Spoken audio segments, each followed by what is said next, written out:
ಒಂದರಗಳಿಗೆಯೂ ನನ್ನಿಂದಗಲಿರಲಾರದ ನನ್ನ ಮುತ್ತು ಗೌರಿ, ಈ 3 ತಿಂಗಳಿಂದ ನನ್ನಿಂದ ದಿನ ದಿನಕ್ಕೆ ದೂರವಿರಲು ಬಯಸುತ್ತಿರುವಳಲ್ಲ, ಯಾಕಾಗಿರಬಹುದು?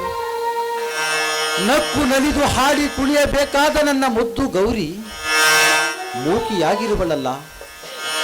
ಸದ್ಯದಲ್ಲಿ ನಡೆಯಲಿರುವ ನಮ್ಮಿಬ್ಬರ ಮದುವೆ ಕಂಡು ಸಂತೋಷ ಪಡಲು ಹೆತ್ತವರಿಲ್ಲವೆಂಬ ನೋವೇನಾದರೂ ಕಾಡುತ್ತಿರಬಹುದೇ ನನ್ನ ಮುದ್ದು?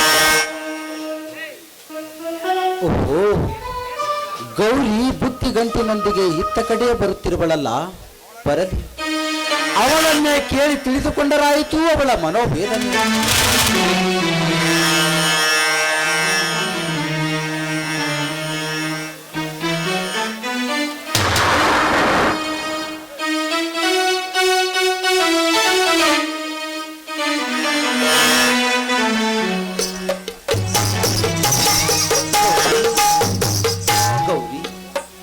ತೋಟದವರೆಗೆ ಊಟ ತಂದವಳು, ಊಟ ತಂದಿರುವೆ ಎಂದು ಒಂದೇ ಒಂದು ಮಾತನ್ನಾಡಿದರೆ ನಿನ್ನ ಬಾಯಿಂದ ಮುತ್ತು ಉದುರಿ ಹೋಗುತ್ತಿದ್ದೆ.